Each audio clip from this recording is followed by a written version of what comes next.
இது யார் சொல்லிட்டு இருக்காங்க? ஜீரோனா யார் சொல்லிட்டு இருக்காங்க? ஜீரோனா யார் சொல்லிட்டு இருக்காங்க சொல்லுங்க. ஆளுங்கட்சி தானே, அப்போ திமுக தானே. இப்ப பேர் சொல்லுங்க. திமுக ஜீரோ சொல்லித்தானே ஆகணும். இது வரைக்கும் ஜீரோ தமிழகத்துக்கு அவங்க கொடுத்தது ஜீரோனா அவங்க ஃபுல்லா படிச்சு பார்க்கணும். ஏன்னா இந்த பட்ஜெட்ல மேக்சிமம் உங்களுக்கு தமிழகத்துக்கு தான் கொடுத்துருக்காங்க. இதுவே மக்கள் கிட்ட கொண்டு போய் உங்களுக்கு இது வரைக்கும் எதுவுமே தரல. இப்போ சமீபத்தில் தாக்கல் செய்த பட்ஜெட்லயும் உங்களுக்கு எதுவுமே வரல. திமுக சொன்னாங்கன்னா எந்த அளவுக்கு திமுக வந்து மக்களை மாத்துறதுக்கு தயாராக இருக்கிறாங்க இதுல இருந்து நல்லாவே தெரியுது. மக்கள் படிச்சவங்க, தினமும் பேப்பர்ல வருது, நியூஸ்ல இருக்கு. நாங்க ஒன்றும் சொல்றதுக்கு இல்லை. நியூஸ் பேப்பர் பாருங்க, கம்ப்ளீட்டா பட்ஜெட் பாருங்க. ஒட்டுமொத்தத்துல இந்தியாவிலே இருக்கிறது, நாட்டில் இருக்கிறது எல்லா மாநிலத்திலையும் கம்பேர் பண்ணும்போது தமிழகத்துக்கு இன்ஃப்ராஸ்ட்ரக்சர் மூலமா எவ்வளவு கொடுக்கப்பட்டிருக்கு ஒரு தடவை பாருங்க. அதுக்கப்புறம் திமுக காரங்க கிட்ட நம்ம பேசுவோம்.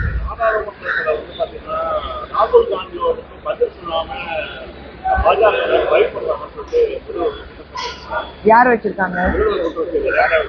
இல்லையே, அதுதான் அவங்க குற்றச்சாட்டு வச்சாங்கன்னா ராகுல் காந்தி அவர்கள் கொஞ்சம் உருப்படியான விஷயங்கள் டைம் வேஸ்ட் பண்ணாம பாராளுமன்றம் வந்து சும்மா வந்து பேசணுங்கிறதுக்காக இருக்கக்கூடாது, முக்கியமான விஷயங்கள் பேசுறதுக்கு இருக்கணும். ராகுல் காந்தி அவர்கள் இது வரைக்கும் பாராளுமன்றத்துல என்ன ஒரு முக்கியமான விஷயம் பேசியிருக்கிறாரு, ஒரு வார்த்தை யாராவது காங்கிரஸ்ல இருந்து சொல்லிட்டாங்கன்னா பெட்டரா இருக்கும். நாங்க பார்க்கும்போது ராகுல் காந்தி அவர்கள் பாராளுமன்றத்துடைய நேரத்தை வீணாக்குறதுக்காக மட்டும்தான் அங்க வந்து பேசிட்டு இருக்காரு. உருப்படியான விஷயம் எதுவுமே இது வரைக்கும் பேசல.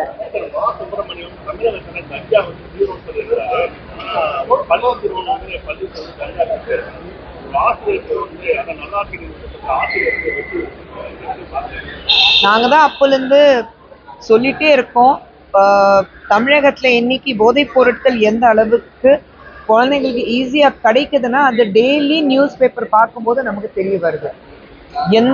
எத்தனை குழந்தைகள் பள்ளிக்கூடத்துல படிக்கிற பசங்க இருக்கட்டும், கல்லூரியில படிக்கிற பசங்க இருக்கட்டும், போதைப் பொருட்களும் மட்டுமல்ல, டாஸ்மாக் வீட்டு பக்கத்துலயும் சரி, ஒரு ஃபேமிலி குடியிருக்கிற இடங்கள் இருந்தாலும் சரி, ரெசிடென்ஷியல் ஏரியாஸ் இல்ல காலேஜஸ், யூனிவர்சிட்டி, ஸ்கூல்ஸ், அது எல்லாம் தெரு டாஸ்மாக் திறந்து வச்சுட்டு இன்னைக்கு தமிழகம் முழுவதும் நீங்க வந்து எங்களுக்கு அவ்வளோ காசு வருதுன்னா அதுக்கு ஒரே காரணம் டாஸ்மாக் மட்டும்தான்.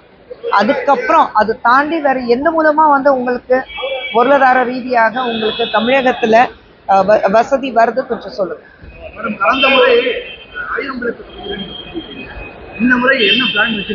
எந்த பிளானும் வைக்கல.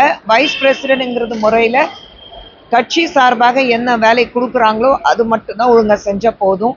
இந்த தேர்தலில் நம்மளுடைய தேசிய ஜனநாயக கூட்டணி அடியில் எல்லாரும் வேலை செய்கிறோம். ஸோ நான் இந்த இடத்துல போட்டியிட போகிறேன், நான் அந்த இடத்துல நிற்க போகிறேன், அது முக்கியம் கிடையாது.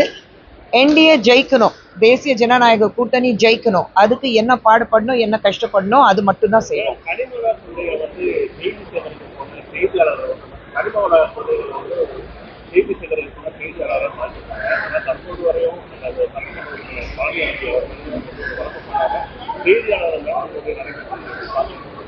இல்லையே, அது எல்லாமே வந்து ஒரு மைக்ரோஸ்கோபிக் லென்ஸ்ல பார்க்க கூடாது. ஐ திங்க் சட்ட ரீதியாக என்ன இருக்கு, சட்டம் மீறி நீங்க போகும்போது அது விஷயங்கள் நடக்கும்.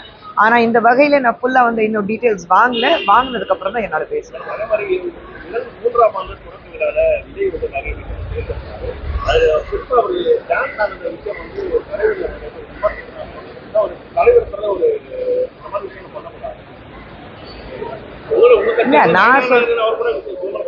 நான் சொல்றேன் யாரு தாக்குறாங்களோ அவங்க கிட்டதான் கேள்வி கேட்கணும்.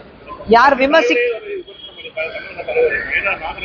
நயினார் சார் கேட்கணும். ஒரு நாகரிகம்னு ஒண்ணு இருக்கு, மேடை நாகரிகம்னு ஒண்ணு இருக்கு.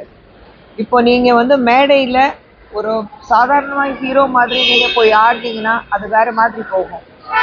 ஒரு கட்சியோட தலைவருங்கிறது முறையில, பட் அது ப்ராபப்ளி அவருடைய ஸ்டைல் இருக்கு, அது விஜயோட ஸ்டைல் இருக்கு. மக்கள் வந்து விஜய் என்னத்தான் ஒரு தலைவர் இருந்தாலும் விஜய் வந்து ஒரு நடிகர், ஒரு மிகப்பெரிய டான்சர் அப்படிதான் பாக்குறாங்க. அது அவருடைய தனிப்பட்ட கருத்து. நான் என்னால சொல்லிக்கிறதுக்கு எனக்கு சொல்லிக்கிறதுக்கு ஒண்ணுமே இல்லை. அதே மாதிரி மீனான இன்னொரு தமிழகத்துல 2 கூட்டணிகள் தான். ஒரு கூட்டணி வந்து திமுக தலைமையிலான கூட்டணி, இன்னொரு கூட்டணி பாஜக தலைமையிலான கூட்டணி சொல்லியிருக்காரு. ஆனா அதிமுகவோட தலைமையில கூட்டணி கிடையாது. புரியல எனக்கு. ஒரு கூட்டணி வந்து தேர்தல் கூட்டணி திமுக யார் சொல்றாங்க? ஓகே, தேர்தல் கூட்டணி திமுக தலைமையான கூட்டணி, இன்னொரு கூட்டணி வந்து பாஜக தலைமையான கூட்டணி சொல்லியிருக்காரு. ஆனா அதிமுக எவ்வளவு தலைமை வந்து பாஜக தலைமையில ஒரு கூட்டணி மறுபடியும் சொல்றேன்.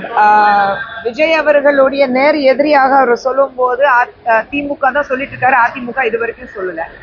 இப்போ அப்படி இருக்கும்போது அவர் வந்து என்ன முடிவு பண்றாரு, என்ன இன்னும் கோட் ஆஃப் கான்டாக்ட் உங்களுக்கு வரல. இந்த மாதத்துக்குள்ள வரணும் உங்களுக்கு கோட் ஆஃப் கான்டாக்ட், அல்லது 2 வாரத்துல கோட் ஆஃப் கான்டாக்ட் வந்துடணும். அதுக்கப்புறம் நீங்க எதுவுமே பண்ண முடியாது. அவர் சொல்றாரு. அதுக்கு நான் இப்ப உங்ககிட்ட பேசும்போது நான் என்ன சொன்னேன்? தேசிய ஜனநாயக கூட்டணி தான் சொல்றேன். தேசிய ஜனநாயக கூட்டணியில எங்களுடைய மேஜர் யாரு? மேஜர் வந்து எங்களுக்கு கூட்டணியில யாரு? நாங்க யார் வந்து முதலமைச்சராக நாங்க வந்து முன்னாடி கொண்டு போய் பேசிட்டு இருக்கோம்? எடப்பாடி பழனிசாமி அவர்கள் தானே. அப்போ எடப்பாடி பழனிசாமி அவர்கள் தேசிய ஜனநாயக கூட்டணி அடிப்படையில் எங்களுடைய, நாங்க ஓப்பனா சொல்றோம், எங்களுடைய சீஃப் மினிஸ்டர் கேண்டிடேட் வந்து எடப்பாடி பழனிசாமி அவர்கள். அப்படி இருக்கும்போது அவர் எந்த கட்சியில சார்ந்தவர்? அவ்வளவுதான்.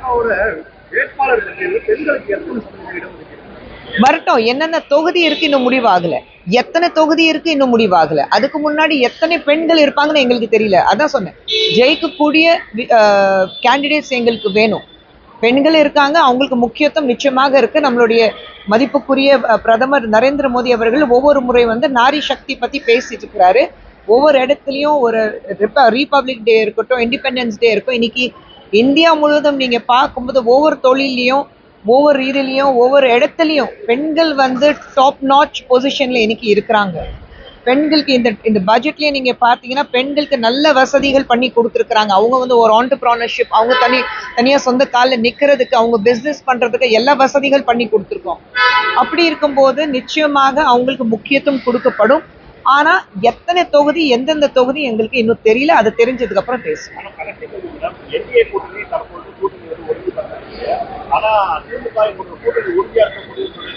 காங்கிரஸ் வந்து அதிகமான அதாவது ஒரு குழு அமைச்சிருக்கோம். அவங்களோட கூட்டணி ஒரு பிரச்சனையாக போயிட்டு இல்ல, எவ்வளவு நாளைக்கு தான் நீங்க வந்து நீ என்னுடைய முதுகு சொரிஞ்சிக்கோ, நான் உன் முதுகு சொரிஞ்சிக்கிறேன்னா இருக்க முடியும்?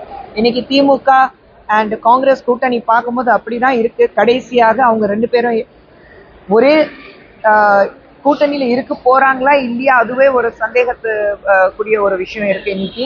ஏன்னா ஆளாளுக்கு விமர்சிக்கிறாங்க. அவங்களுக்கு வந்து ஜெயிச்சா எங்களுக்கு வந்து பொசிஷன்லயே எங்களுக்கு பவர்ல பங்கு வேணும் அவங்க கேட்டுட்டு இருக்காங்க. ஸோ தேர்தலுக்கு அதான் சொன்னேன், 2 வாரம் அதுக்குள்ள பார்ப்போம், எது வேணாலும் மாறலாம்.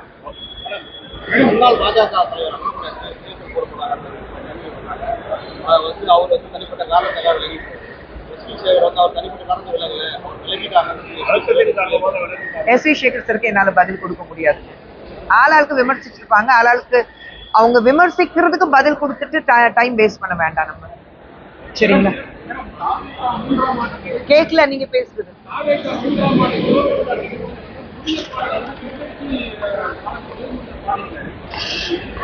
யாரு?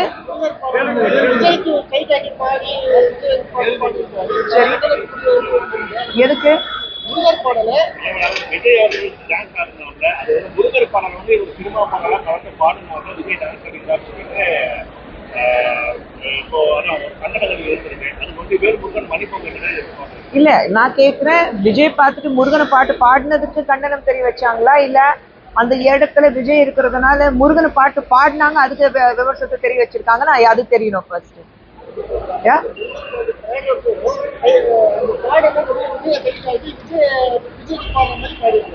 சரி, அதுக்கு என்ன தப்பு இருக்கு? இது யார் விமர்சிக்க தெரிய வைக்கிறாங்க?